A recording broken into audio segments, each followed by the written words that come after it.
Vote in progress. Okay.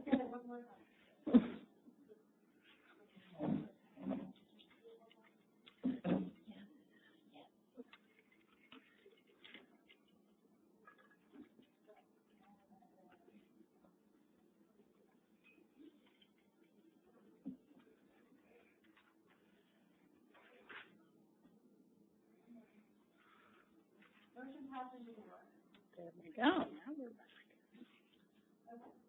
Okay, moving on to item 6, Adam Dedman, Benefits Manager at the Association of California Water Agencies Joint Power Insurance Authority. So I'll just do some quick introductions. Adam Dedman is the Employee Benefits Manager with the AQUA JPIA, and Jennifer Jobe is the Director of Pool Programs. They're both fairly new to their positions and are kind of making their way through California visiting the various member agencies. And they had offered to do a quick presentation for the board, just kind of a high-level overview of the programs that JPIA offers, as well as talk about kinds of programs we're in and answer any questions you have. So I thought you guys might enjoy this. Great. Oh, and just for the board, I got a message that they want us to talk into the microphones. They're having a hard time hearing us. Okay, so. I push my back. I know. I feel like it's right in the face, but it helps. Well, good afternoon. Thank you very much for having us. We appreciate you making time on your agenda today. So as Liz mentioned, my name is Jennifer Jobe. I serve as the Director of Pools Program for the AQUA JPIA, and I'm joined today by my colleague Adam Dedman, and we're just going to give you kind of a high overview I am going to give you a high overview of AQUA JPIA as a whole, and then Adam's going to talk a little bit more about employee benefits. You never do this right. I'm sorry. Click. No. Oh, there we go. No? I need it. There we go. Okay. So quickly, and I apologize if any of this is, redundant or you've heard any of this, but hopefully for most of you this is new and good information. So a little bit about what the AQUA JPIA is. We are a partnership of the AQUA JPIA is a partnership of the JPIA and 403 public water agencies across the state of California. Okay. So as I said, the construct of our program is only public water agencies.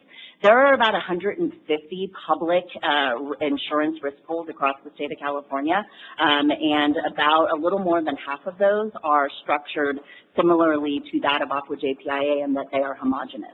So, that really is an advantageous structure because you and your 402 other water agencies are sitting around the table with the same vested interest. You're not partnered with, safety or municipality or, cemetery district. It's purely all public water agencies. Our membership requirements, with 403 members, we may not seem as though we're super selective, but I can assure you we are very selective.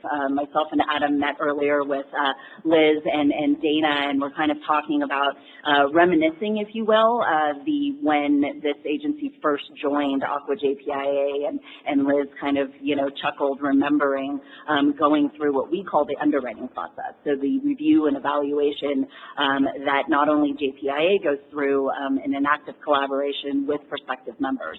So that does not only happen when members come on board, but it happens annually. So you are likely aware that your district staff on an annual basis for property, liability, workers' compensation, and employee benefits is actively engaged in advance of renewals with our staff, going through loss history, payroll data, all kinds of information as we continually underwrite the member agencies. And with that, it really flows down into the overall goal of the AQUA JPIA is to ensure that we keep rates very stable and then keep the money that has been paid into the pool as much money as possible paid into the pool, keep that in the pool so that as we progress through program years and we don't have losses that need to be paid out, those funds end up back in the hands of the individual participating members. If any of you have been around for at least the last probably 7 to 10 years, you may or may not recall the days of Aqua JPIA coming out with these big Ed McMahon style checks, issuing what we call dividends back to the member agencies. Everybody likes to get money back, right? And really, again, funneling down, looking at our overarching goal is a long-term partnership and collaborative relationship with our members. We have a significant portion of our 403 participating member agencies that have been members since inception of the program back in 1979. That's important to us, those long-term partnerships. We serve you all. We work for you. When did our district become involved?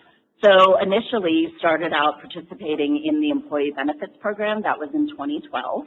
And then came on with property liability and workers' compensation. I believe it was 2018. Does that sound right? It does sound right. And yeah, just prior to being a member of the employee benefits division, we were actually self-insured at that time, and it just became completely unsustainable. And that's when we started to look for other options, and JPIA looked like the reasonable place to go. Sorry to interrupt you. No, please. I would much rather you ask questions than me feel like I'm just talking at you all. I don't know. I'm sure I did something. Okay, there we go. So a little bit about our overall governance. Like I said, myself and Adam and our 50, some odd other colleagues, we all serve you. So you can see there at our overall governance structure at the top is the membership, so all 403 members. Every member gets a seat on the board of directors. As our CEO likes to joke, that means she only has 403 bosses. Who doesn't want that, right? And so, for practicality purposes, obviously, there is a day-to-day governance system in place, and that is our executive committee. So we have a 9-person executive committee. Those elected positions made up of our elected officials from across 8 different member agencies. One of those seats is reserved for the sitting Aqua Association vice president. And then conversely, we have our vice president from Aqua JPIA has a seat on the Aqua board as well. Yes. Another question on the executive committee. So do you elect people that are part of your membership as participating on the executive committee? Is that the membership elects. Okay. So and then who is represented currently on the executive committee? Okay. Sorry. Oh, a test. Oh, my goodness. So our board president, you're the first person that's asked me this, but you know what? Now I will have this committed to memory. And Adam, I may ask you to help me. So our board president, Melody McDonald, she is from San Bernardino Water Conservation District. Our vice president, David Drake, he is from Rincon Valley in the San Diego area. We have David Wheaton, who is from the Citrus Heights Water District in the Sacramento area. We have Bruce Rupp, who is from the Humboldt Bay Community Services District. We have, thank you, Randall Reed, who is from Cucamonga Valley Water District. We have Su-Pei Lu Yang, who is from the Roland Water District. That's in Orange County. Chris Kapheim, thank you, from the Kings River Water District. I'm just going to call them all Water District. Water District in the Central Valley. Scott Ratterman from Central Calaveras Water District, obviously in Calaveras County. Did I miss? That's 8. Oh, and the 9th seat, Ernie Avila, who is the vice president of Aqua. Great.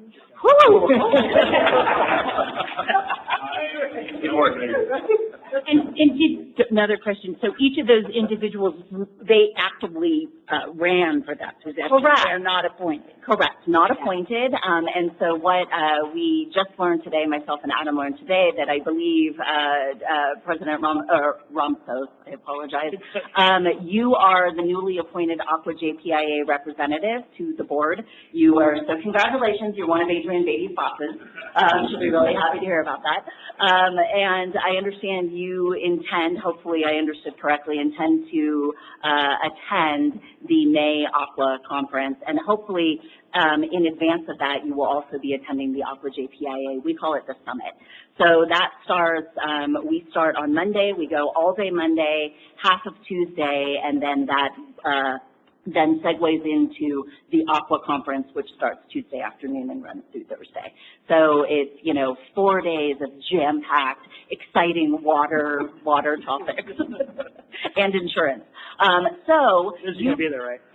I'm sorry? Liz will be there? You're not gonna I don't know. We'll see. But you will be able to see the election process.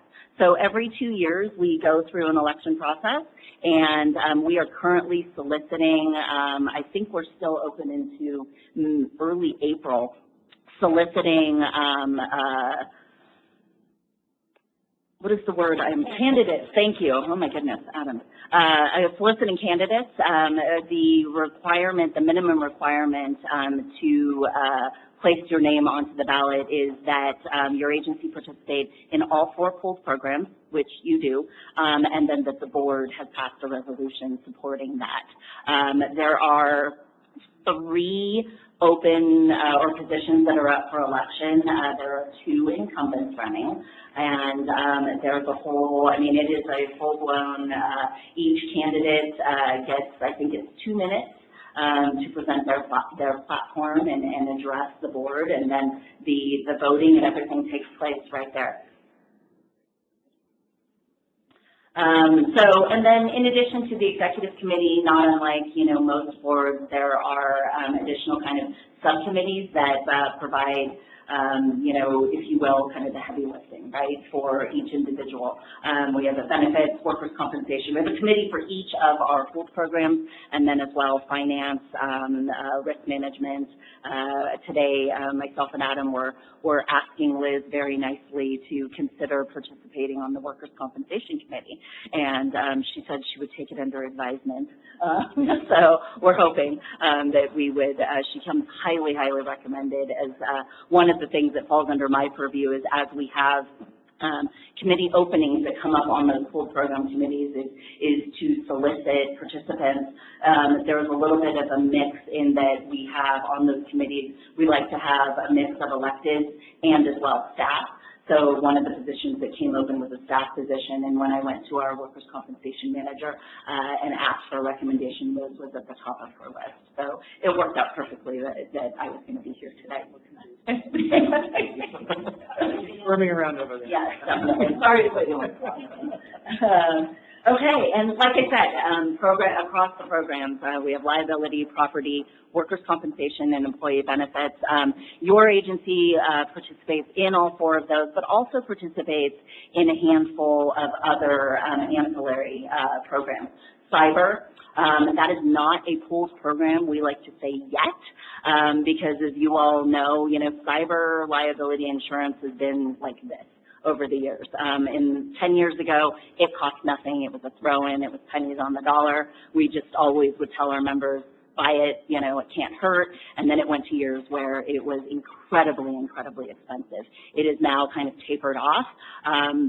As I think that, the majority of our public entities, just not only across Aqua JPIA, but public entities as a whole, really started to get their arms around what is cyber liability and what are cybersecurity exposures with ransomware and phishing and all of those types of things.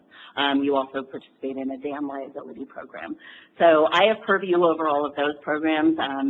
I was sharing when Adam and myself were meeting with Liz and Dana earlier, I was sharing with Liz because she has purview over all of your programs, talking about property. That's kind of always the topic that's top of mind for everyone. The property program renews July 1st, and I was sharing with her that myself and Adrian Beatty, our CEO, we make an annual trek out to Orlando with our broker. The only reason it is not a boondoggle, it's not Disney World or anything. The reason that the meeting is held in Orlando, it is a symposium in which all of the insurers, many of which come from out of the country, and Orlando is a really easy place to get to. It's essentially speed dating for insurers.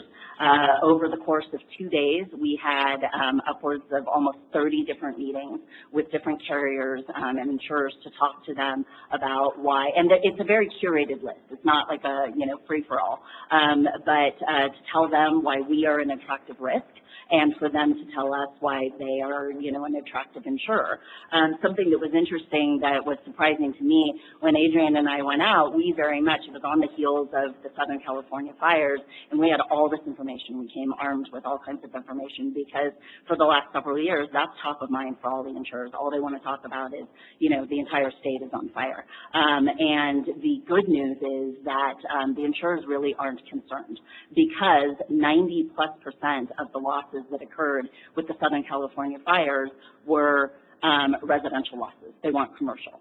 And Adrian and I were kind of like doing little fist bumps under the table, because for years we've been telling our insurers as water agencies, the large wastewater treatment plant you have right here, what's going to catch on fire? It's concrete, steel, and lots of water. Yes, there is the occasional maybe admin building or something like that that could be a loss, but the high value properties are not going to catch on fire. So this was kind of proof in the pudding that we could say to them, look, you've got all these. We actually had a map where we showed them these are all the Southern California water districts, and you didn't have losses.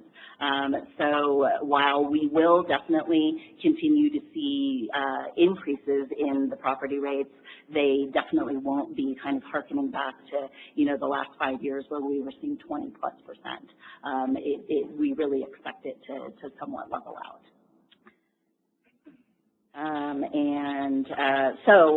One thing that I did fail to mention, out of the 403 members, the structure of Aqua JPIA is such that agencies can choose to participate in the various programs on an a la carte basis. So we like to show this kind of snapshot and participation. General liability leads the pack with the most of those 403 members participating in the general liability program, and we attribute that to, in 1979, when Aqua JPIA was formed. It was formed with general liability as the first program. So to this day, we have that continuing to be the program with the largest participation. So before I hand it off to my colleague Adam to talk about employee benefits, any questions for I can answer? No? Okay, you guys are all insurance experts now. Congratulations. All right, thank you very much for having me. I'd like to preface this by saying I do know where the exit is, so if you ask me one of those really hard questions, you're out of like name everybody on the committee, it'll just be, see you later. That was impressive. Again, my name is Adam Dedman. I'm the Employee Benefits Manager. I manage 1/4 of that massive program that Jennifer oversees, and she sure does have a big job. I was just going to drill down a little bit and tell you about what the benefits look like at JPIA and what they look like for you. So because you're in our medical pool, your employees are pooled with 18,000 other lives.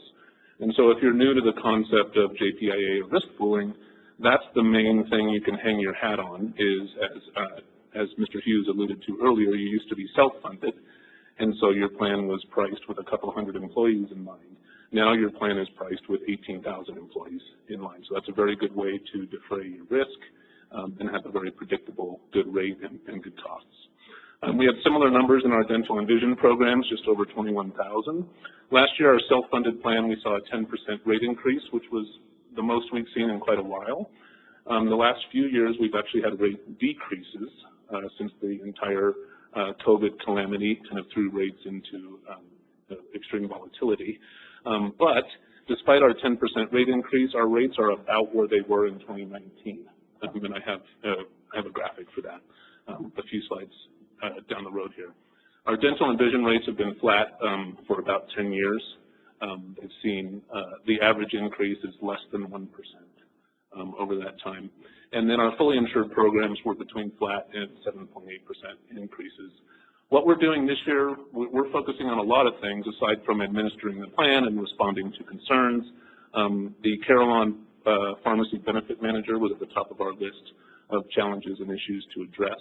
That was a real issue last year. That has been significantly tamed down through a great amount of effort on our part and on Carillon's part. We're always looking to encourage preventive care and wellness. This was a great point of discussion we had with Liz and Dana today. And so at the bottom there, you'll see what we call the point solutions. These are the things that come along with our self-insured plan, and you all have the Anthem PPO and the CDHP, which is the plan that comes with the HSA account. So your employees have access to Hinge Health, which is online physical therapy. They have access to Progeny, which is a fertility benefit. All your employees have access to Modern Health, and I understand your utilization numbers are very good for using Modern Health. That's a good thing. And you also have access to Carillon Health, which is a oncology and surgery benefit. Clicking right along.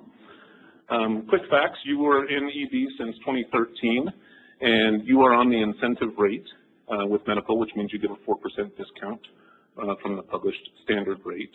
And you cover active employees and directors, but you don't cover retirees. So you've got about 121 people in the medical and the vision plans, and it's about half and half in the PPO and in the CDHP. And so this is a good historical visual of just to show you what our rate has looked like on that self-funded plan.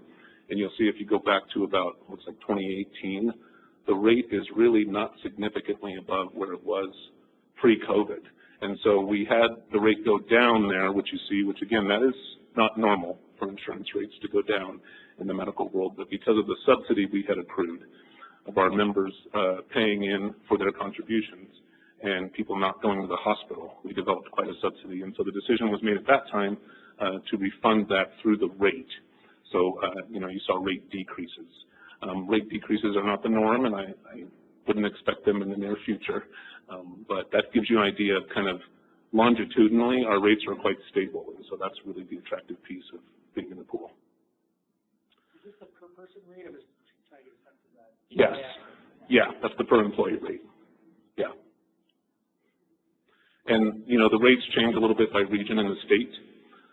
So you're grouped in this northern region. The Southern California rates are a little bit different. Our two main providers, Anthem and Kaiser, they rate their plans based on the region you're in the state.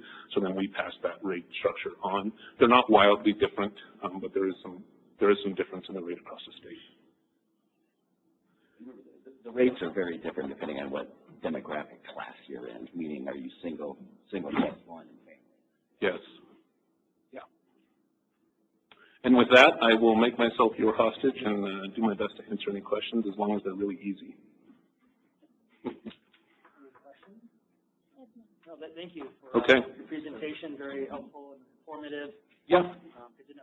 Yes, and one of our goals here was to embarrass Liz a little bit by heaping praise on her, so mission accomplished. We'll help you with that. You guys have a great staff here, so thank you. Thank you. All right. Moving on to 7A. Mark?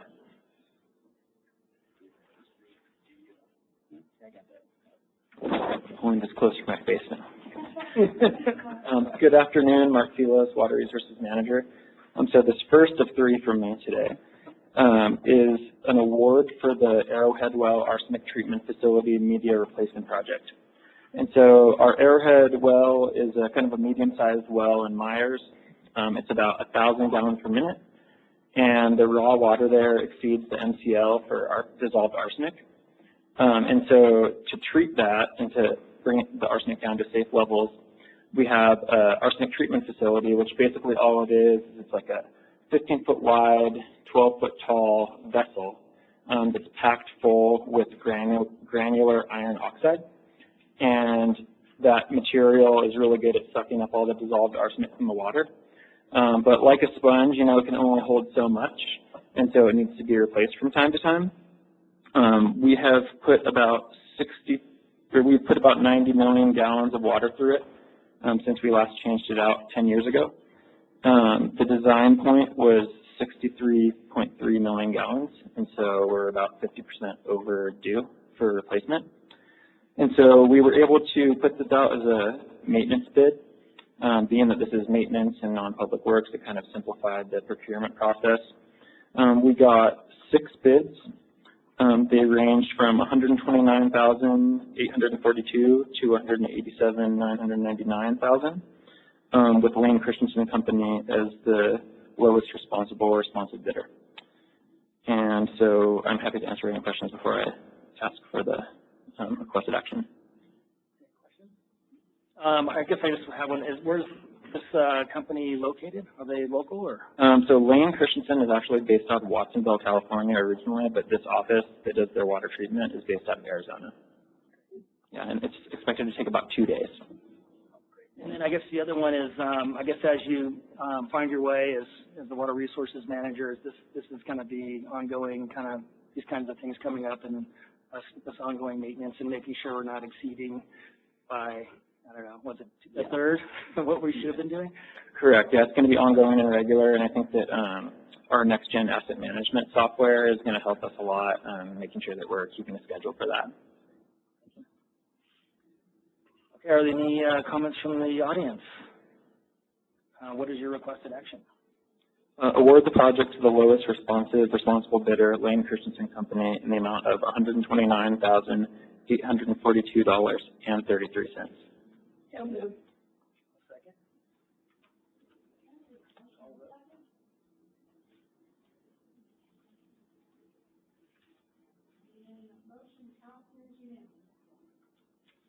Thank you. For this next one, I have a visual presentation. Where the presentation comes in.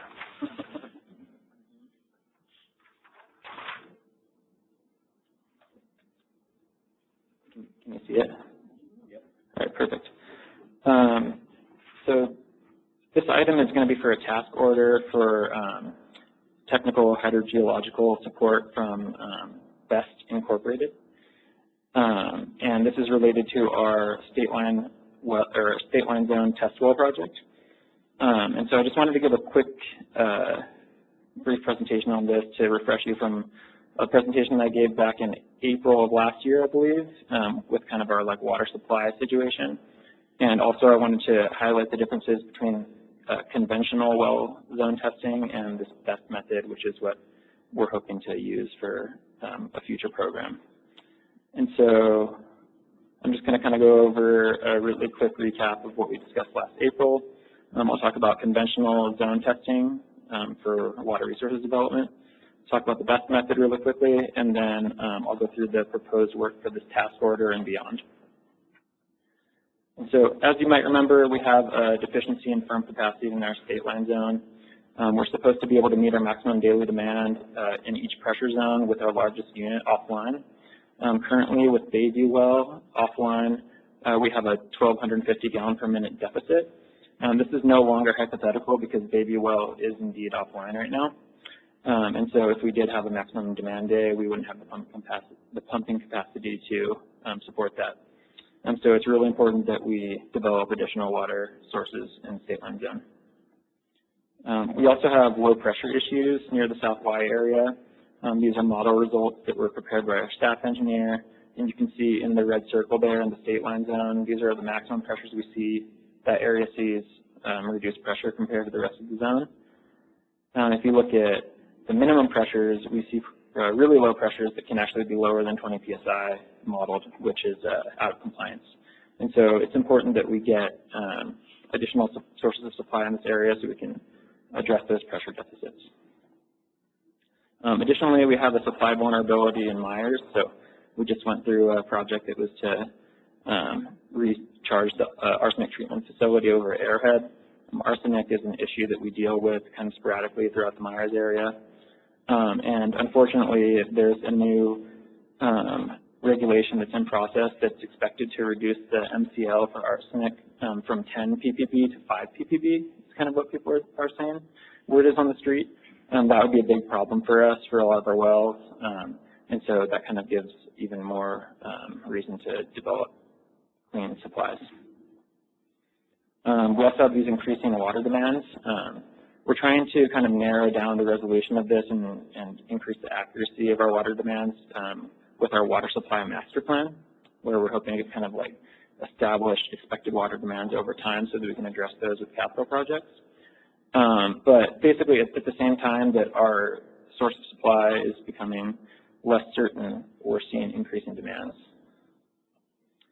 And so the general groundwater development process kind of goes in 3 parts. You first have a desk study, where kind of the goal of that is to determine where are the best places to poke around and drill to look for water. Once you identify some promising sites, then you'd actually go and you'd drill test holes. You would do a bunch of different testing, which I'll describe in a later slide. And then based on the results of those test holes, then you'd move on to construction of your permanent well, your well house, your instrumentation and controls, and get it online.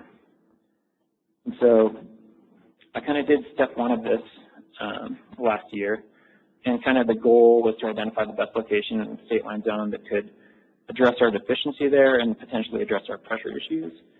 And so, you know, state line zone is pretty big. It looks like you can pretty much drill anywhere, but we're actually working with a lot of constraints that are limiting our options. I'm not going to really go back over this, but we've kind of landed on these 3 kind of high priority areas.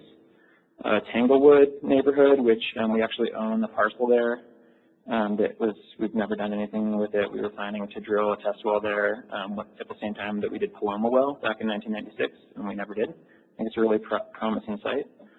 We also have the former Chris Well site in Sierra Tract that could be a really good site for a replacement well.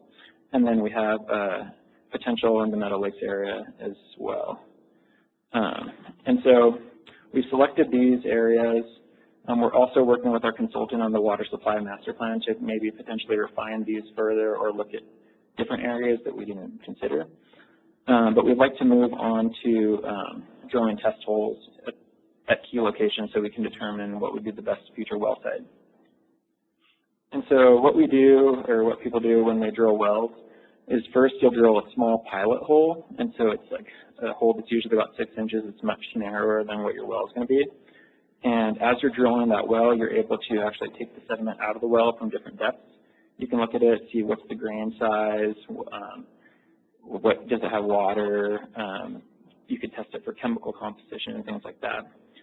And then after that, on that empty borehole, you do what are called electrical surveys. And there are a lot of different kinds of surveys that you can do, but the most common is called resistivity. That's the red on this plot here. And resistivity is just basically it's the opposite of conductivity. It's how well does a material resist the flow of electricity. And, you know, you might hear water conducts electricity, so you're looking for high conductivity, right? No, opposite.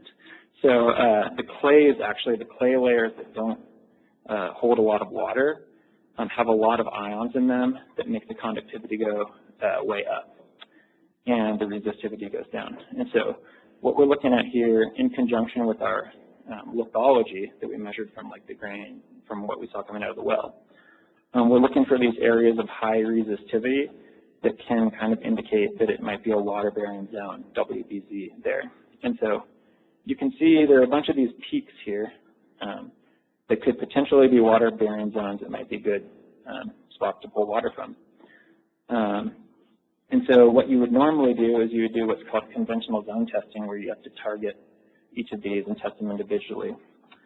And the way that most people do that, or that it's historically been done, is called the backfill zone test. And so what you do is you look at those areas where you have the high resistivity and potentially water-bearing rock, and you target just small areas of those, right? And so first you'll do the lowest one, and you'll actually fill above it. You'll put in gravel pack, and you'll fill it, and you'll pump just that zone. And then what you need to do is ream that out, fill up to the next zone, right? And then you'll test another zone, maybe 10 feet, and then you'll ream it out, fill it again, test the next one. So it's this really time-consuming and very expensive process, because when you're doing this, you're actually drilling and filling many different wells. You're drilling and constructing many different wells. But typically, based on the results of those, you might see, oh, our yield's really good down here, but it's high arsenic. So we want to definitely screen that out, or we want to block it off and don't have a screen there when you put in the production well. Oh, this area has good water quality and good yield. Cool, we're going to put a screen right there. And so that's kind of how the well design process goes. But the problem with this conventional zone testing is that you miss all of those zones in between that could be contributing flow and could be affecting the water chemistry. And this figure right here is a really good example of that. So you can see on the left, this is a case study, so this is true, real data. You can see that on the left, they did a conventional 4-zone test, and they measured both flow and arsenic concentrations. And you can see the expected values right here, the middle plot, that they were under the arsenic MCL of 10 ppb at every zone test, right? So it's like, oh great, this looks like a good well. And then they ended up screening that whole interval, and they found that their well was exceeding for arsenic. And so then they went back through with this method that I'm going to show you and did this really high resolution water quality profile. And they found that they had these zones that they had missed, and it was making their well exceed. And it basically led to a failure of the well. So at this point, you either have to install really expensive treatment system that a lot of our sites don't have the space for because we're mostly residential parcels, or you have to decommission the well entirely. And so that can be like a multi-million-dollar mistake. And in fact, Arrowhead well with conventional zone testing showed that it was below the MCL. And so this is something that we've actually experienced here. And now so I'm hoping not to have to ask you for a media refill for a new well that I drill. And so I'm going to go over this other method really quickly. There's a video, I hope it works. But I'll show you how this works as opposed to conventional zone testing really quick. And so they use this, what's called a reverse circulation drilling. So they drill their hole down. They're taking the sediments as they come back out of the bit, and they're doing their lithologic log. And then after they drill out, they're going to put this, what's called a long screened test well in. So you can see that this could be hundreds of feet deep, and there are perforations in the entirety of it. That's different from a normal well. Normally you'll have perforations at certain intervals that you want to draw water from.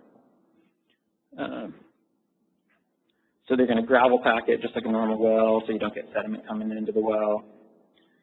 And then they're going to put a test pump down the well with an inflatable packer. And that allows you to set the pump at a certain depth and exclude any water that's coming from below it. And so you're, in theory, only pulling water from above it. And then what they do, this is a patented method. So they put this instrument in. It's going to release some dye. It's a rhodamine dye. It's all NSF approved. And they're going to put pulses of this dye in the well and measure the time from when they put the dye in to when they detect it at the wellhead. And you can kind of see that's their dye going in. The geologist up there is going to measure it. And then they're going to do that at different depths.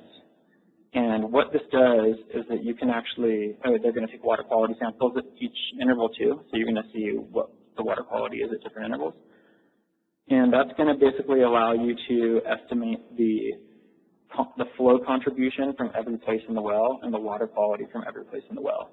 And so you can basically do a mass balance and say, okay, if we pull from here, here, and here, the yield's going to be this, and the arsenic is going to be this. And this has been shown to be very accurate.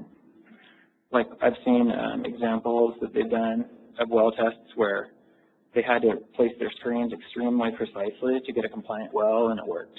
And so it gives you a lot of assurance that you're going to get a good quality well with water that doesn't need wellhead treatment if it exists in that hole. Of course, some sites just won't be able to produce. And so this is kind of what the results look like from one of these well tests. And so you'll see, I'm going to try to get my laser pointer. Can you see the laser pointer? Cool. So this is zonal flow. So this is the percent contribution of the total flow from each layer. And then you can have your different contaminant concentrations coming from each of those layers. And so if you're looking at this and you're looking to design it well, then you can see in red, I kind of highlighted areas that you definitely wouldn't want, where we have high arsenic that's above the MCL, or where you have low flow contributions in that area. And then it also kind of highlights areas that you would want that have really high flow contribution and low contaminants. And so this kind of allows you to like really design and implement the best quality well that's going to have the best water quality and the best yield that you could get out of the location that you're in. Do you define the constituents that you're sampling for as you're moving down, or is it Yeah, kind of a... you can do anything. Yeah. And so we would do kind of all the major ones that we see here as problems. So like uranium, arsenic, PCE, MTBE, iron, manganese. But yeah, you could add anything. And if we anticipate that maybe there's going to be another updated PFAS MCL, we could choose those certain PFAS just to make sure that we're not just compliant now, but we would have that data to anticipate compliance into the future. And then another cool thing about this is since it's a fiberglass well, converting it to a test well is super easy. You can literally just drill and ream out the fiberglass and it will basically, it turns to like paper. And so you would ream that well out and then you would install your production well. And but they are potentially long-lasting wells too. So if we didn't end up with a production well at each site, then you could leave it in as a monitoring well. And so, so I mentioned before that this particular method is only done by this consulting firm, BEST. It's BEST Environmental Subsurface Sampling Technology. That's my board member quiz for the day. So it was originally developed by USGS and only licensed to them, and they improved upon it enough to secure several patents and have patents pending as well. And so they're really the only ones that can do this. And so the scope of work with them would include everything from planning and bid support for the actual test hole drilling, because they wouldn't be doing that. That would be done by a well drilling contractor, to reporting and recommendations for design of a potential production well. And so I'm hoping that this could be done this summer. So basically what they would do if awarded is they would help us finalize our contract plans and specs for the drilling contractor and give us bid support while we put that up to bid. They would offer construction management services to plan and oversee the construction and make sure that the long screen test wells are being installed to spec and properly. They would also do some of the conventional well testing, like the lithologic logs, the electrical logs that I talked about. And then after that, once we had the long screen test wells in the ground, they would use the BEST method with the dye tracer to produce those high resolution profiles of the wells at 3 locations. And then they would finish with all the regulatory required well completion reports, all the zone testing analysis and figures reports, and then design considerations for the production wells. Is there any permitting required for? There is, yeah, from El Dorado County. We have to get a well drilling permit, and then you have to put together a well completion report. Would that be included in the scope, or is that? That's the permitting on that level is something that we usually handle. It's pretty straightforward. Yeah. Same thing with like the road obstruction permitting and things. It's usually quicker and easier for us to get that in house rather than put that on the contractor. And so for the estimated costs, so the consultant fees for everything I mentioned in the previous slide would be about $425,000. I'm estimating that the drilling contractor for 3 long screen test wells would be between $1.5 million to $2 million. That's for 3 wells. So a total for the exploration portion is likely to be between $2 and $2.5 million. And then we're hoping that this would result in a good 2,000 gallon per minute or more production well, at least one, and then maybe a couple holes to plan for the future. And that is typically about $500,000 for design, about $3 to $5 million for construction. And so before I read the proposed action, I wanted to know if you had any questions. Yeah, how much more expensive, by percentage is this method versus kind of the traditional method you referenced? I would estimate it's about like 30% cheaper. So this method is actually cheaper than the conventional zone testing because you're not having to like go through and remount all the holes and like install every single different well. Okay. Yeah. I don't know if you can answer this, but is there like any calculations on return on investment? We could probably figure out a way to do that. I would imagine that it would involve like best and worst case scenarios. So like the worst case scenario being a well that totally fails, and like the best case scenario. So, if we get a well, you could in theory not do any zone testing for a well. You could just do your pilot hole and your lithologic logs and then just screen it where you think it looks good, and you might get lucky and you might get a good well out of that, but you might not. Yeah, I think it's probably beyond just your typical return on investment analysis. It's more of reliability of water and making sure that we have supply. Yeah, correct. If we were a for-profit company, it would be a different calculation. Yeah. I would say like with how much it costs to put in a production well, it's a relatively small expense, I would say. One thing I don't know if you guys noticed, but there is now in the staff summary the little checkbox as to whether or not these different items that come before us are included in the capital improvement program. So that now is in there, and everything that so far that Mark's talked through, like the first item and this one, both of them are part of the capital improvement program. So I just wanted to bring some awareness to the board on that. Any other questions from the board? No, I'm really excited to hear about the new technology. Yeah. And I always have to compliment you. I love your graphics in your presentation. Thank you. Yeah. You got good graphic games. I didn't get any laughs for my drill deeper pun though. I'm just saying. Smile from me. There's a bit too much Michael Scott in my mind. Oh, yeah, totally. Yeah. Just left it alone. Are there any public comments on this item? Can you come up to the podium, please? Can you come up to the podium? We have a nice microphone. And state your name. And then. Yeah, my name is Roxanne Bruce. I have a question about capacity. I noticed that he was talking about the air track, and then there was an area which was right behind the airport, behind where I live, and then there was another location. So in picking, I didn't hear anything about capacity, like what if it starts taking water from the trees that are in that area that are using that water to survive? And so you have other, vegetation that feeds off that water. What if it sucks most of that up and then we have a whole bunch of dead trees in that neighborhood or whatever? I wanted to hear about, is there anything that covers the capacity? How deep is that well? How much is it going to provide and for how long? And, if that starts getting transferred over to state line, what happens to that area that needs that water? Thank you. That's a great question. And we've actually addressed this in previous studies that we've done. So when we did the Sunset well, that well is located really close to the creek there. Was that Trout Creek? Yeah, Trout Creek.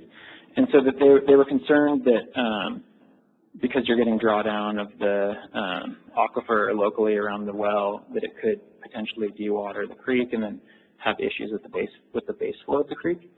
And they found that it didn't. And so that was really good to see. These well radius of influence, we kind of model them. They're typically small. We definitely wouldn't want them like intersecting with the groundwater dependent ecosystem. But another thing to keep in mind is that the aquifers that we deal with are like confined to semi-confined by like clay layers.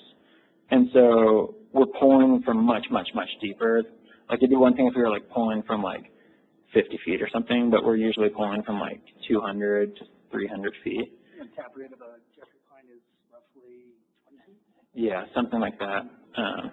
And so, yeah, the risk to like affecting the base flow of streams and to affecting like groundwater dependent ecosystems or tree life or anything is very minimal. And another thing is, as the Groundwater Sustainability Agency for the basin, One of the sustainability goals that we monitor for is interconnected surface waters and groundwater dependent ecosystems. And so that's something that, like, not only have we done this one study in the past, but we're actively monitoring for. And so, yeah, I would say that the risk to affecting the ecosystem or other wells is very low. Roxanne, did that answer your question?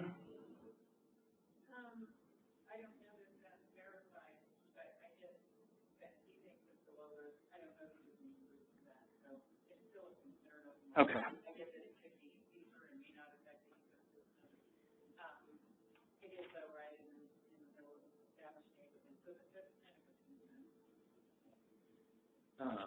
Yeah, I'd be happy to, if I can get your contact information later, I'd be happy to like share with you that old report that we did for Sunset Well, which is like, I would say it's like a test case for like, are you going to affect surface waters by pumping?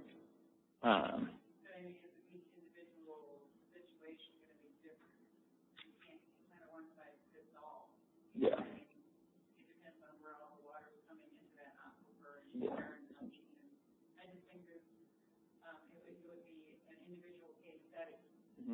So I guess just part of my question on the permitting piece, is that something that they dig into in terms of having us address those particular concerns?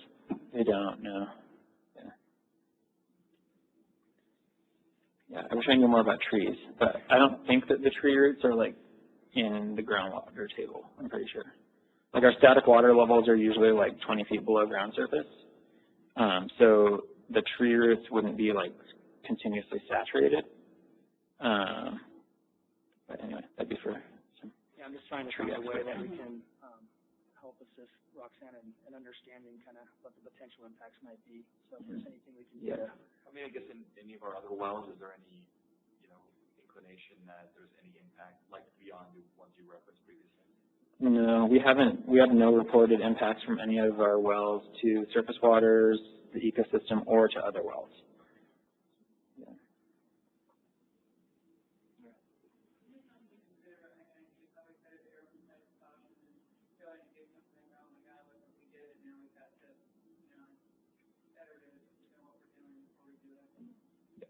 I agree with that.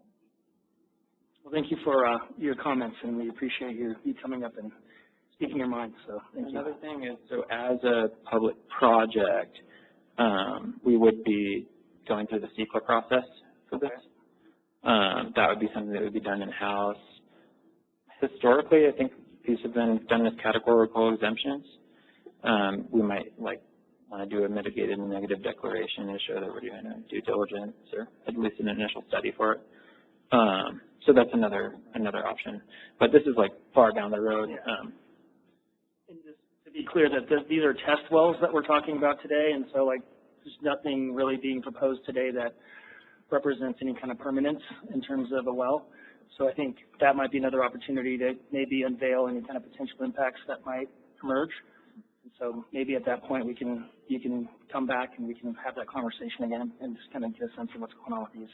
Before we make Megan has a comment. I was going to say, Shane, I think we'll, Mark and I will talk about looking at some of the previous projects, the well projects we've done. We'll look at CEQA reports, see what we've done on those. And then like you just said, that's what I was going to add, is that we're just looking at test holes. So we're not drilling a permanent well for water supply. But I think as we move down that road, we have environmental consultants. We'll talk to them and just get their thoughts on it and where we want to go. So I think it's important. I think we'll address it. Yeah, we're talking about like for these ones, like less than a week of pumping per each well. Yeah, it's a very short term. I guess I just would note, I wouldn't necessarily jump into an initial study, exactly that. Yeah. Yeah, I mean, again, no evidence has existed in all of our years now at the district. I think, through our processes and what we're doing in terms of this testing, I would more rely on that than just get into kind of additional cost and time for environmental review processes that don't necessarily result in any benefit. Yeah, we'll definitely look back through how they've been permitted previously. Okay, what's your desired action? Number one, approve the proposed scope of work from Best Environmental Subsurface Sampling Technologies for the 2025 test well project. And two, Authorize the general manager to execute task order 1 with Best Environmental Subservice Sampling Technologies in the amount not to exceed $425,407. I'll make the motion. I'll second that. Call the vote.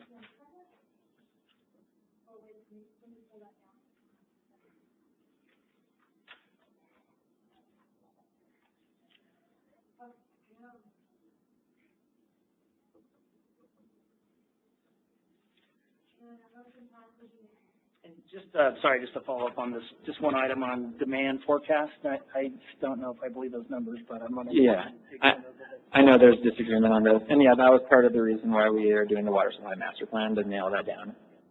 That was a slide I already had made. All right, thank you. Okay, 7C, Laura.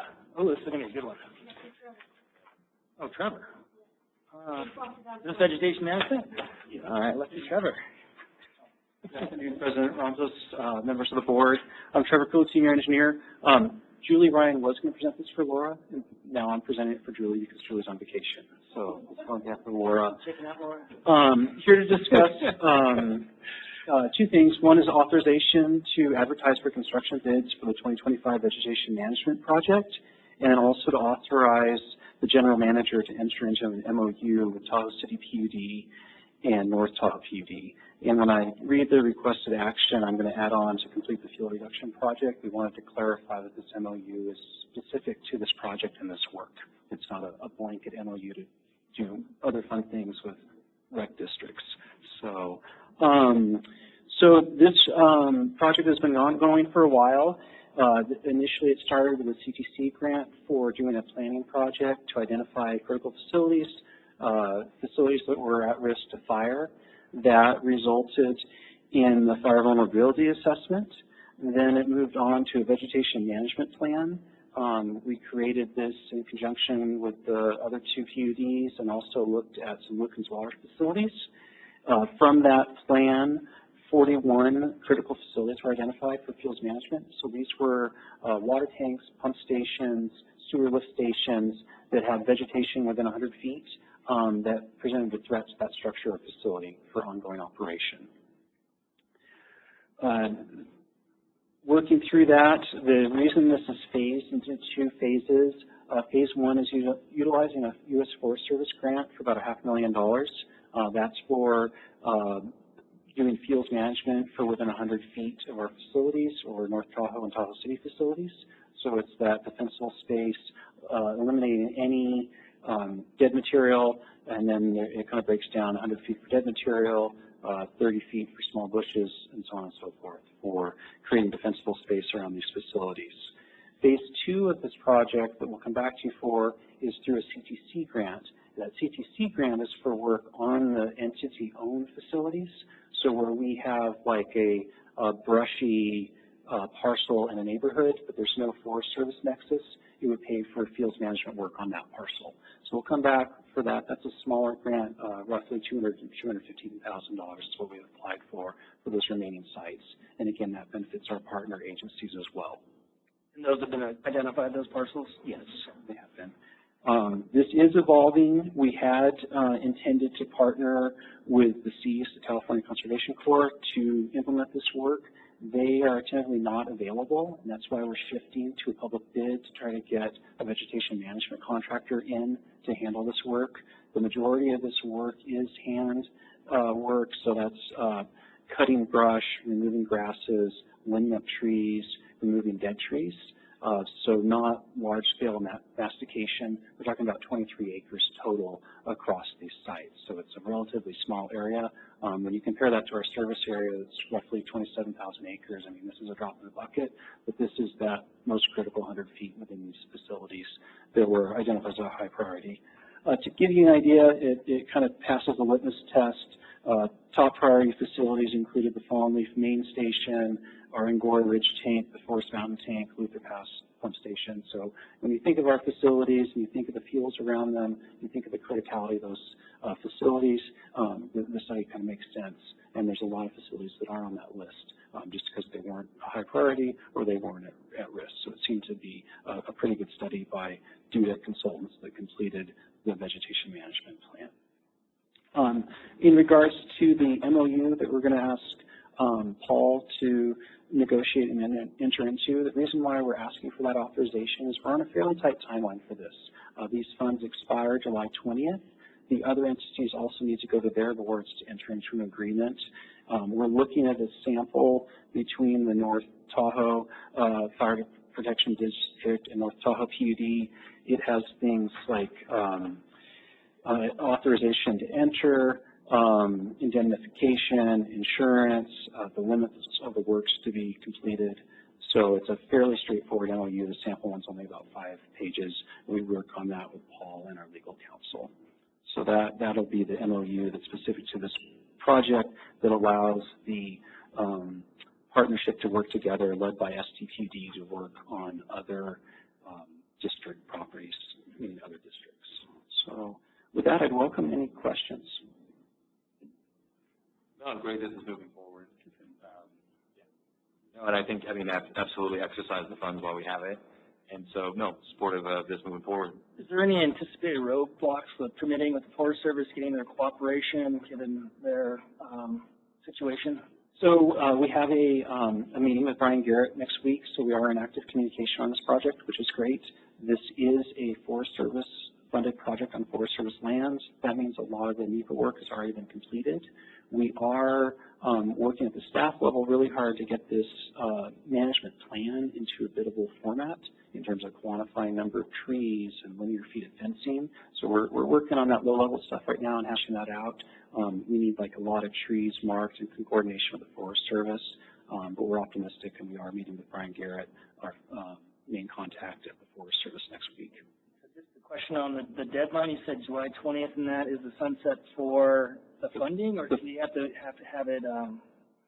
We need to be fully implemented at that point. Fully done, completed by July 20th. Yes, and that's for the Forest Service component. The CTC, we are shifting from our planning grant funds. We just closed that out, and we're now we've applied for the implementation. I believe Danielle and our grants department has received assurances that that funding will come through for that additional work.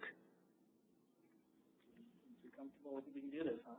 I'm just really concerned given the current situation and staffing shortages with Forest Service, et cetera. I'm just hopeful we can pull this off, I guess. Yeah, we're anxious, but that's why we're doing things like getting authorization from Paul to enter this MOU so we don't have to come back. We're trying to get a package together in the next couple of weeks. A lot of that will be contingent on our meeting with Forest Service to make sure that we're clear for moving forward. I just have a feeling that if the deadline is not met truly just because of their administrative constraints, that there would at least be some leeway for us, because we should be done with the work by then. I mean, basically, we would just be in the reimbursement mode, looking to get paid back at that point.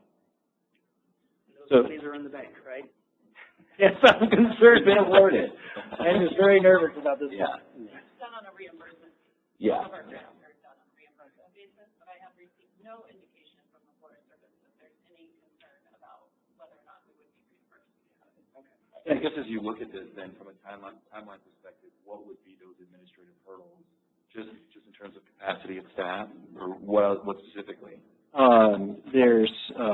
So on the Forest Service side, we need to make sure they've got the NEPA sign off. The majority of the parcels are covered, as our understanding, through existing NEPA studies, determinations for fuels management. There needs to be tree, habitat, and biological delineations completed. And then there's also the partnership within 3 agencies. I sense President Alonso's concern, and this is, the big thing is, this is also a partnership. So we want to make sure that we're not the one that drops the ball first. Yeah, I just want to go into this eyes wide open. If there's biological resource surveys that need to happen, yeah, right in the middle of the basically survey period, yep, if these haven't already happened, or if so it's falling under a categorical exclusion or negative declaration, then maybe it'll be okay. I know, I just have to answer that, the the cultural, biological, and botanical surveys have occurred, and then those limits will be delineated or identified during construction.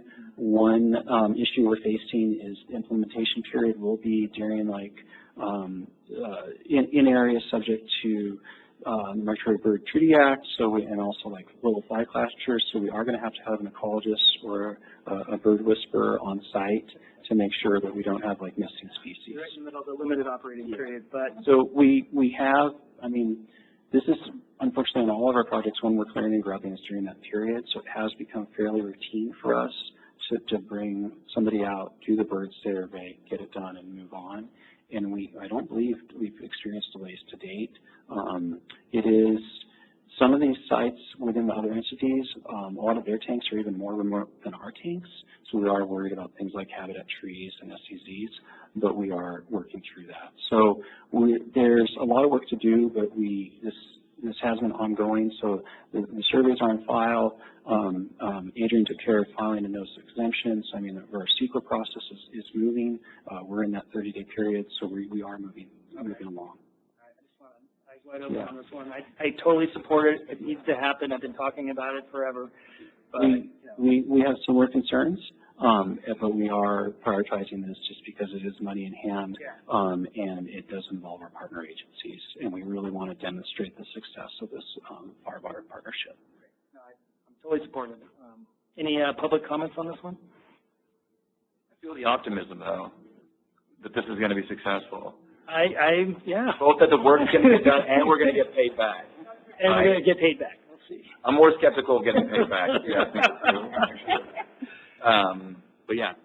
I'm optimistic that we will be. No, but I'm optimistic too. And I would say, how would I put this to, like, working on private development, when there's a lot of money on the line and there's a definitive timeline to spit and glue, it's magic what you can get done in that time frame. Yeah. And so I believe we'll get this done. I think this is really important. Hopefully they're going to be, really doing the right thing and doing the right clearing. And I guess part of that is any kind of opportunities to harden the facilities as you're there, probably outside of the scope of this particular thing, but nonetheless, that's probably something else that needs to be addressed as well. And we did work with Lynn and Yesenia when this was coming together, and we did talk about hardening, but it was just outside of the scope of what we could get the funding for at the time. But I said the same thing. I was like, we're going to have somebody on looking at every facility. Can we talk about replace that shake roof or whatever might need to happen? So I think that'll definitely be something that we'll be back with. Okay. Is any comments from the public? Roxanne? What's your desired action? All right. I'm going to go ahead and read the requested board action. Requesting authorization for staff to advertise for construction bids for the 2025 Vegetation Management Phase 1 project and authorize the general manager to execute a memorandum of understanding with Tahoe City Public Utility District and North Tahoe Public Utility District to complete the fuel reduction project. I'll move to approve. A second that. Thank you. Thank you, Trevor. Thank you, Laura. Just if we keep us updated if you hit any roadblock along the way. Maybe an ops we can talk about it? Yeah. That'd be great. My interests are so peaked now, like I need updates. Look on our social media for the good news. Right. Okay. 7D, Mark. Bakersfield Well Rehab Project. Mark Zelos, Water Resources Manager. This is regarding the Bakersfield Well Rehabilitation Project, and the requested action for the day is going to be to reject all bids for that project, unfortunately. And so, as you know, we have an annual well asset management program that we started implementing last year with South Upper Truckee Well, and that was a really successful program. After that, we saw efficiency of the well go up, we saw the yield of the well go up, and so that kind of gave us the motivation to continue that program for our high priority wells. We're kind of going off of our blueprint for that program, which is a prioritization that I did when I first came on here. And so next in line was Bakersfield Well. It's really hard to understate how important this well is for the Myers area, so it's really critical for us that we do well rehab on this. We've had the same pump and motor in there for about 30 years. We've, as far as I know, never done a cleaning or redevelopment. And so at the same time, we also had some electrical and instrumentation improvements that we wanted to do at that station, and these improvements were largely an outgrowth of two efforts. So there was the 2017 SCADA project, which kind of spurred the 2019 water efficiency improvements project. And so this was basically, we got 90% plan set from Carollo that was to install instrumentation that would allow us to more efficiently operate the well. So things like power meters, let us run it in pressure mode, level transducers, things that would help our ops manage that well better. And then also this Bakersfield well, in our meter calibration effort that we did, our production and meter calibration effort last year, 2 years ago, this was one of the really inaccurate wells. It was like maybe 20 or 30% off. And so we kind of thought, oh, we're doing this Bakersfield well rehab project, be a good time to kill two birds with one stone and also throw in these electrical and instrumentation improvements. And we thought that would be easy to do because of now that we're under CUPCA, we can do informal bidding process under 225K, which is, this is expected to be.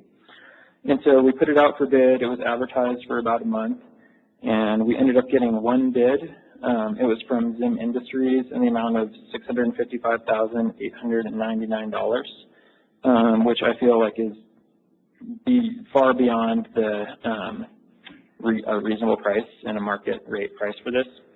To put into perspective, their quote for the well rehab portion alone was $412,000, and we did an identical scope of work at Bayview and South Upper Truckee wells in the last year. Each of those was $60,000. And then also the electrical upgrades, we had a cost estimate from Carollo. We adjusted that for inflation. That was expected to be about $80,000. We were quoted $243,000.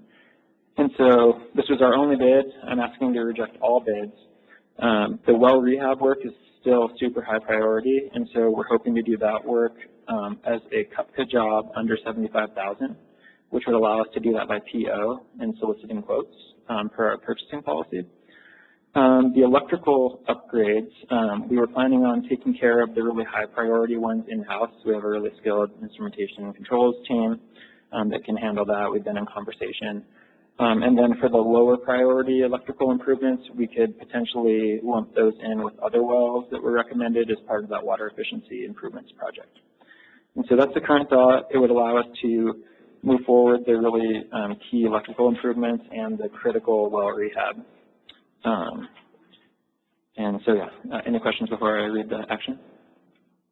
I mean, it's good work being nimble towards a solution, and then also, I mean, thoughts as to why we only got one bid?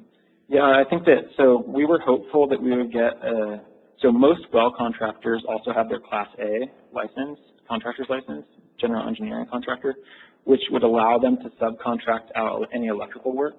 And I had actually reached out to a couple well contractors that also had their electrical licenses. So I was like, okay, Class A, they're going to want to do the rehab, they're going to sub out the electrical, or they're going to do it in-house if they have a license for it. But it turned out that well contractors were interested in doing well work at the end of the day. And so I was hopeful that we'd get bids on it. This is a lesson for the future. Probably won't be trying to bid stuff like this again. But yeah, it was we were hoping to get an economy of scale that we unfortunately isn't panning out. Do you have a notion of like when we would take action and maybe work on this? Is this the summer or is it? Yeah. The Bakersfield well motor, replacement motor and pump were part of that pre-procurement of backstock motors that I came to the board with last year with, and that is expected to arrive in August, and so we would do the work in August. Okay. Yeah, for the well rehab portion. And then our electrical crew has the bandwidth that kind of in their schedule, I guess. They're going to be nicking away at it. I was talking to Jared, and he was saying that they're going to handle the process controller that would let us operate that well in what's called pressure mode. So as opposed to looking at the tank level, the well would be looking at the local pressure. That's super important because it would allow us to take down Arrowhead tank. So he's going to do that, and then they're also going to do the level transducer install. And then I think the power meter, and the Ethernet rack that we were going to install, we would probably have to save that for a future day. The pumps crew might be able to do the meter install, but not 100% sure yet. We might need a standalone project for the meter replacements just because there were so many from that study that we did that were not able to be calibrated within range. So that might have to be done as like a larger effort. Great. I guess another one we can bring back to the ops committee as we're moving forward. Can you check in on this one? Any other comments? Any public comment? Seeing none, what's your desired action? Reject all bids for the Bakersfield well rehabilitation project. Motion? I'll motion. I'll second.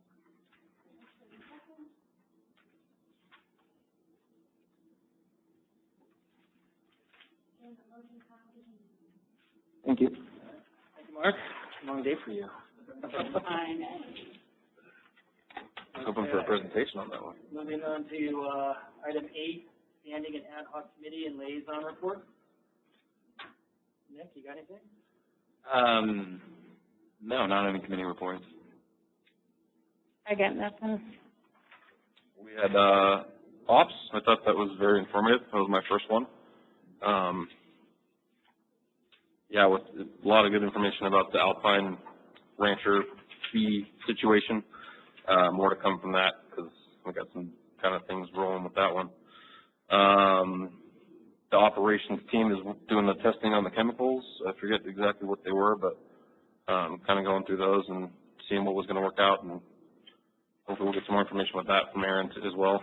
And I appreciated the oversight of the water system. I've kind of known it, but good to get a refresher on that one. And then, yeah, I think that's pretty much it that I yeah, just to pile on that one. So yeah, I was at the ops meeting. That was on the 11th. Couple highlights. So they provided, Aaron and Adrian provided a really good overview of the system. I never got that kind of treatment, so that was really good information.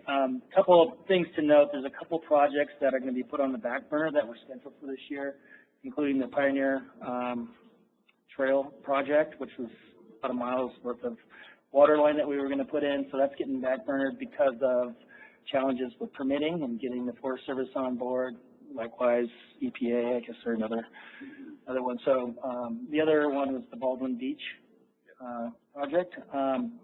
So I guess, as you know, again, this is just bringing up some of the potential uncertainty associated with kind of the, I guess, the new situation in Washington and that the reliability of our partnerships and things like that. So I'm just hopeful that staff can kind of try to anticipate some of this stuff and kind of bake that into the time horizon for our planned projects as we move forward. So, or at least find, I don't know if there's any way to find any kind of solution or any kind of workarounds on those things, but these projects are obviously critical for our ratepayers, and so I guess, you know, that's just my little soapbox on just having an awareness of what's coming down the pike, because we're only, you know, not even 2 months into the new administration, and things are looking really sour in terms of our ability to get stuff done and get cooperation from our partnerships and that kind of thing. So, and then I guess the other item that Nick at Haven's not here is, or can anybody report out on the El Dorado Water Agency meeting in Placerville? I didn't attend it, and I didn't talk to Nick about it. One thing that I was going to mention when you were done is that Nick and I are meeting here next Tuesday with the consultants in reference to the big strategic, you know, plan for the El Dorado Water Agency.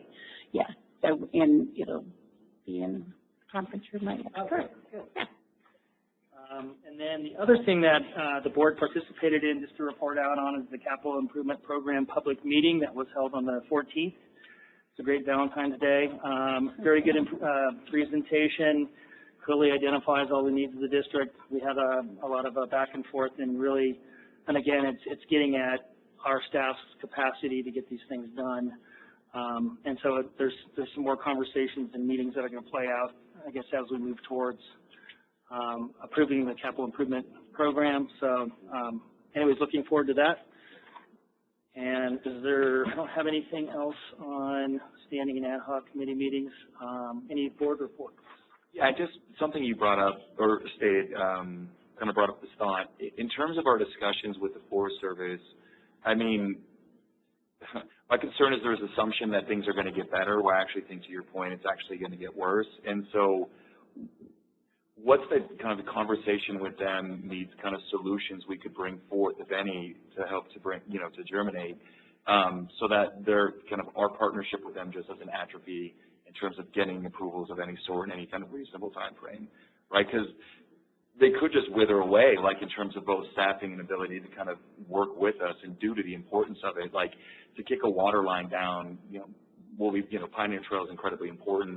We talked about it for a long time, and for kind of a regulatory permitting exercise to deny our community of that is a serious issue. And so again, I don't have a great deal of confidence, not speaking about the individuals working there hard, but given the hand they're dealt, they're going to be able to be successful in this endeavor. And if that is in fact the case, what's going to be our solution? Because it can't be nothing, right? And so I don't want to say I have a great answer for everybody now, but I think it's something we got to contemplate and get to an answer at some point, because I think that day of reckoning will come.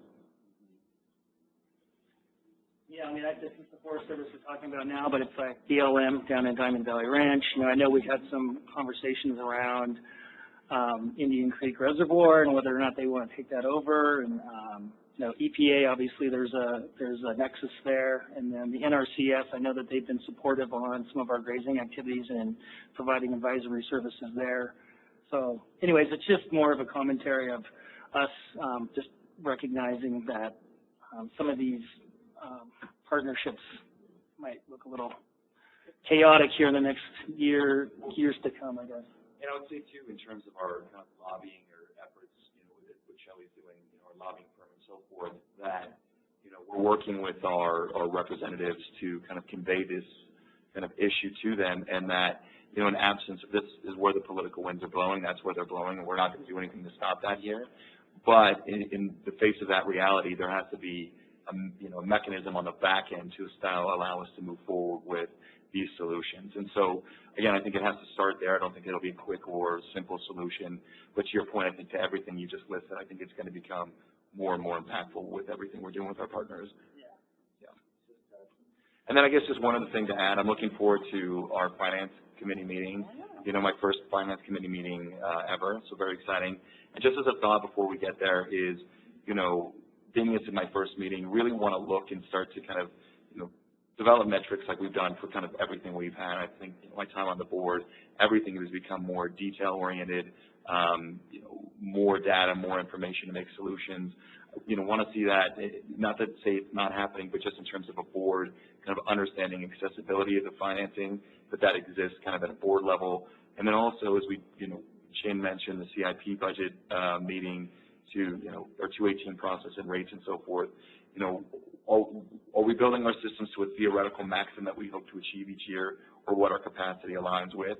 And so we want to make sure we're tailoring kind of our rate systems to what we're actually able to achieve annually, and not to that theoretical maximum. So we keep things as, kind of evenly priced for our community as possible. Again, not like jumping to any conclusions, but just some things we'll be looking for kind of as we get to that meeting. That's it for me. Anything else on board member reports? I just wanted to piggyback real quick on the conversation about the Forest Service, EPA, BLM, et cetera. And obviously we're going to follow that closely, and we're going to utilize our relationship with our federal lobbyists as much as possible to keep updated on that. And we may have to use them to get more involved with those discussions. Yeah, I mean, maybe they come up with some kind of a MOU, memorandum of understanding, that, as long as we provide some guarantees that we're not going to, ruin things, that we're doing the right thing. You know what I mean? I guess for me, I'm just trying to find some alternative solution that we can continue to get stuff done, and, meet any kind of environmental regulations or what have you. But I just don't want this to be one of those things that impacts our ratepayers. And so that's kind of where I'm coming from. Just going, again, eyes wide open, just making sure we're thinking ahead and trying to anticipate some of these roadblocks as we move forward. So, all right, am I speaking loud enough? Okay, staff and attorney reports, item 10, and I think we have a presentation from Chris. Sorry, Chris, it's taking us this long to get here. Okay, all very interesting stuff. Good afternoon, Chris Skelly, IT Manager. I'm going to pull up my presentation here. Okay, so here today to present kind of the findings of the local area technical assistance project that I've been working on over the last year and a half.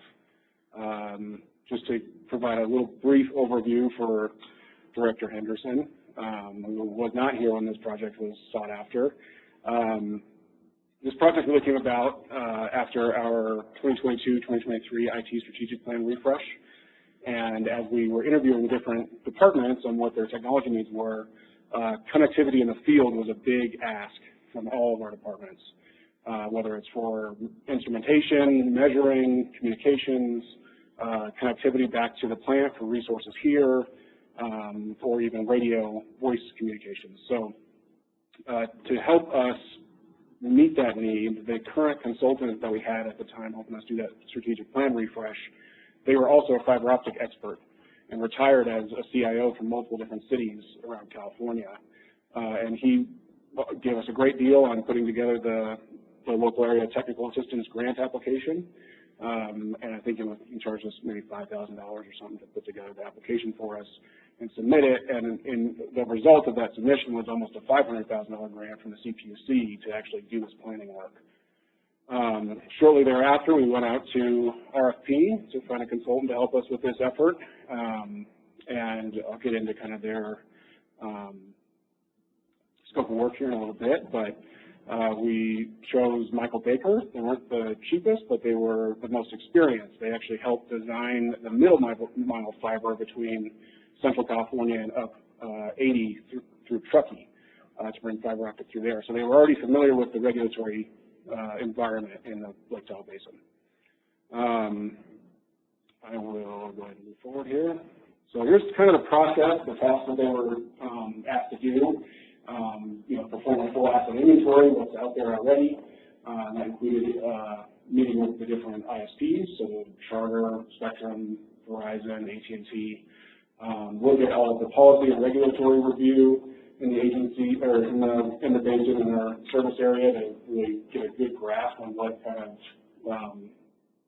permits and approvals we would need to get if we pursue this project. Stakeholder engagement, so reaching out to all of our other different partner agencies in the basin that we work with. And I've got a slide listing those out here shortly. But, and then they were also asked to come up with a conceptual network design, including all of the financials. So what would it cost in today's dollars to actually build out a fiber optic network in the South Shore of Lake Tahoe? And then to help kind of open up the ground once, look at the CIP projects, and see what kind of plan we could do ahead of time to bury the fiber with our existing water lines that we're replacing. Yes. Yeah, I've got a slide for that. So as far as the inventory goes, this slide kind of covers the different providers in the area, how many customers they have, and this is their own self-reporting to the government for customers in the area. The different technologies that they're covering, and then the bottom slide down there is really kind of touches on the CPUC's goal with this grant program, is to really close that digital divide, be able to provide access to those underserved, unserved communities with affordable connectivity to the internet. Here's the policy and regulatory review. So they've done that. California actually is very proactive in allowing special districts and governmental entities to become an ISP. We actually have a Senate bill there that allocates funding to do broadband expansion within communities. Through this process, they identified this P3 contracting and operations. That's actually a public-private partnership. And so being able to work with the ISPs that are already in the area to expand their network. But you would sign on as either in letter of support of, or the municipality or governmental agency would own the fiber and the ISP would operate it. And then there's a list of funding sources as well. Many sources, both federal and California-based, that are providing this funding. So the stakeholder engagement section, these are kind of the common threads, really addressing the availability and reliability and affordability of the internet up here. All of us who either have lived here for a little bit or grew up here recognize that, yeah, we need access to internet, but it's very base level speeds, and you have to really pay a lot to get gigabit internet in the area. Here's a list of the stakeholders that the district and Michael Baker interviewed. From the district, it was customer service, engineering, and operations, and as if the district were to take on that ISP role, customer service would end up doing it. Engineering for plans and standards and specs, and operations to see what kind of headache that would cause me, so, in his groups. And then we also reached out to Liberty Utilities, City of Tahoe, Lake Tahoe Community College, Tahoe Transportation, Southwest Gas, Tahoe Prosperity Center, and Tahoe Regional Planning Agency. So we got good bits of information from every one of the stakeholders listed there. That, you know, there's definitely a lot of planning that needs to go into this effort that everybody's priorities have, to incorporate everybody's priorities. So Michael Baker did provide a full conceptual network design, including precision budgeting, ROI, and very low-level detail, including what it would cost if we ran fiber optic area over the telephone poles versus digging and micro-trenching through the streets. Of course, the micro-trenching is the most expensive, but it's the most reliable, so it's really dependent on whoever adopts this plan is looking to cover.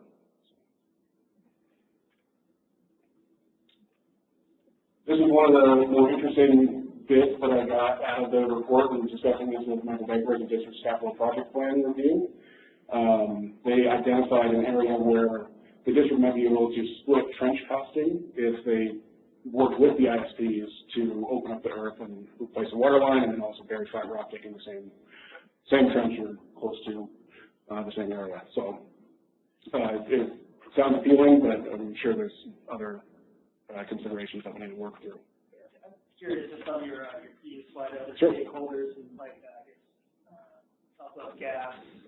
I can assume maybe Liberty. I'm not sure how much undergrounding they're doing. I guess is there any other concerns about doing the one gig concept with these other? Gig one policies. Yeah. Mm-hmm. So like Southwest Gas is likewise kind of concerned about co-locating some of this fiber optic next to facilities. Yeah. And Mike Baker pointed out that in their experience, they would typically have utilities on one side of the street and then communications on the other side of the street, so that they weren't. But you would still be digging up the whole street at that point instead of just half of it and doing traffic control. So. And the micro trenching would be something that you would apply. I'm looking at that and probably maybe more specifically, just trying to kind of get a notion of kind of the extent of micro trenching versus the big ones co-locate concept. Is that kind of what this map here, I guess, on the right-hand side of your presentation is somewhat representing? Yeah, that's kind of the entirety of the network design. They have a full spreadsheet breakout of all the costing and whatnot, so I can provide that if you'd be interested in seeing it.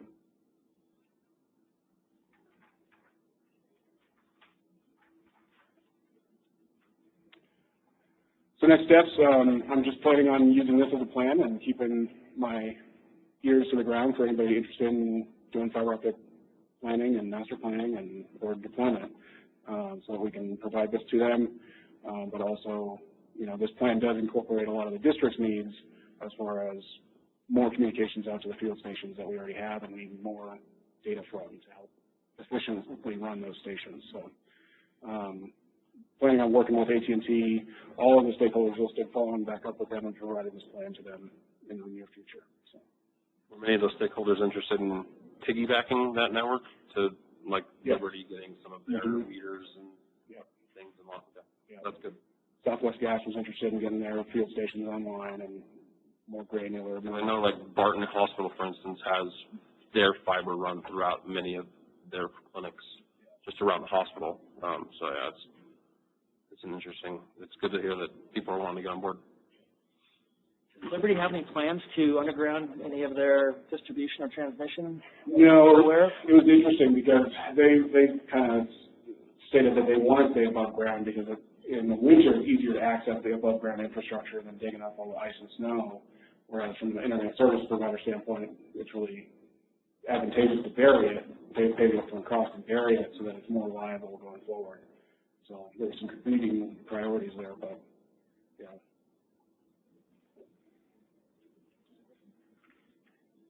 I just had a lot of questions about internet service. Like, so I'm going to use this moment actually. Well, I mean, I kept thinking about this. So what type? Maybe you don't know this, and this is all kind of unfair questions, but for Starlink, like, what type of speeds do we get here locally? I've never actually used it. It's actually pretty relevant because I'm 100% on Starlink at my home. I get about 120 down and about 20 up. What, and just the obvious, like, right, if we could shoot water from space to get everybody water in the community, we wouldn't have pipes. Right. Right, so just as like a long-term planning exercise, like, and not to throw the baby out the bathwater with what California's been doing, but like, does it even make sense to go about it this way? I think from a portfolio standpoint, so, you know, you're not going to put all your eggs in one basket on a certain stock. You're going to diversify. This kind of makes sense.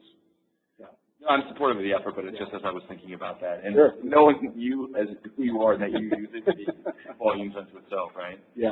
I use Starlink too, and Starlink has gone up much quicker on their monthly rate than Charter or Spectrum or AT&T have. Yeah. And I'm sure that's due to needing to get the satellites up there, but right, but when we do all these improvements, that's not going to come for free. No. And so as we know, that's going to, you know what I mean, like to, no, and again, just out of curiosity as we look at different optionality. Yeah. But no, like, for what you've done with this, you know, very supportive, but I was just curious. I guess I do have one more question, and you raised, I guess this plan and its relationship with our capital improvement program, are you part of that conversation? Are some of these needs, fiber optics, kind of part of that conversation? Yeah, so throughout the year and a half that we were working on this project, it was reiterated multiple times that the district was not interested in becoming an ISP, and so I haven't approached the capital improvement folks at engineering to incorporate any of this, so definitely a conversation we can have. Anything else? No? Thanks, Yes, no problem. Thank you. All right. The moment we've been waiting for, the general manager report. I'm not sure you've been waiting for it, but I just have actually one topic just to kind of make you aware of a conversation that's taking place. Kelly is actually the only one on the board that will have historical knowledge of this because she's been on the board forever. But 10 years ago, myself, the general manager at the time, Richard Solbrig, and the district's attorney at the time, Gary Kivistad, were invited to a meeting over at the city offices at the airport. And we met with the city manager at the time, city attorney at the time, and the city public works director at the time. And were informed that the city was planning to impose a franchise agreement and franchise fee upon the district. So we left that meeting, we came back to the district here, and we were able to determine very quickly and very easily that under the California Public Utilities Code, California state law, and the California Constitution, that we were already granted the authority to work in and around the public rights of way without needing a franchise agreement with the city. And so that pretty much ended that conversation. Fast forward to the future, 10 years, deja vu.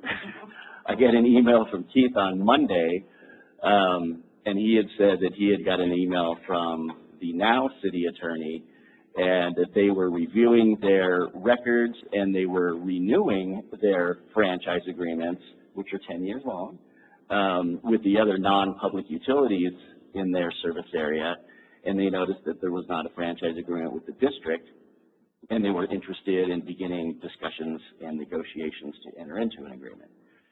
And so I forwarded to Keith all of the documentation from 10 years ago, and he's planning to send that off to the city's attorney and have a discussion with them. And I'm assuming after that the issue will die again, but Keith will report out 2 weeks from today after he's been able to have that discussion with them. And it made me just start to think, why in the world would this be coming up again now? But then I had to realize that city manager, city attorney, public works director from 10 years ago is not the same city manager, public works director, and city attorney as of today. And the fact that they're in the process of renewing all of these franchise agreements. And like I said, I'm just assuming they noticed it wasn't there. Why is it not there? And they don't understand that we are governed under the California Public Utilities Code and don't need a franchise agreement. But we'll get that clarified and we'll provide an update in 2 weeks. I just wanted to let you guys know that conversation is taking place in case any city staff or city council member, talks to you about it. Out of curiosity, what's that fee looking like? Based on the requested percent of revenues that they wanted last time, at today's district's revenues, it would be about $750,000 a year. So it's significant. Yeah. Sounds like some CIP projects. Yeah. Yeah. So what would we get for that? No, I'm being serious. And this goes to something I'm talking about with finance, and I think to the great work we had from the previous meeting. Is this how much money are we wasting away on regulatory nonsensical things? How can we cut that waste? And this just seems to me, I'll leave it there. We'll wait to see if it becomes a bigger issue. Yeah. That's all I got. Okay, great. Thank you. Anything from you, Keith? No. Okay, thank you. I think you're going to do a little something next time, or maybe not. Yeah, I anticipate being able to update the board that I was able to educate the city on some of the legal parameters of what they're asking for, and I anticipate it being a non-issue. Great, thank you. Okay, and item 12 is the notice of past and future meetings. Those are listed in the agenda, and then we do have some upcoming meetings on March 6th, which includes the Finance Committee, which can be the inaugural for these two, or not so much for Kelly, but and then our board meeting. I'm coming back. I haven't been on the Finance Committee for a while, so. Paul said you've been here forever. I know. I was just going to say, so see if you stick around enough, things become an issue again. It's like fashion, right? It comes back. It comes back. Okay. With that, we're going to adjourn the meeting? Yep. We're good?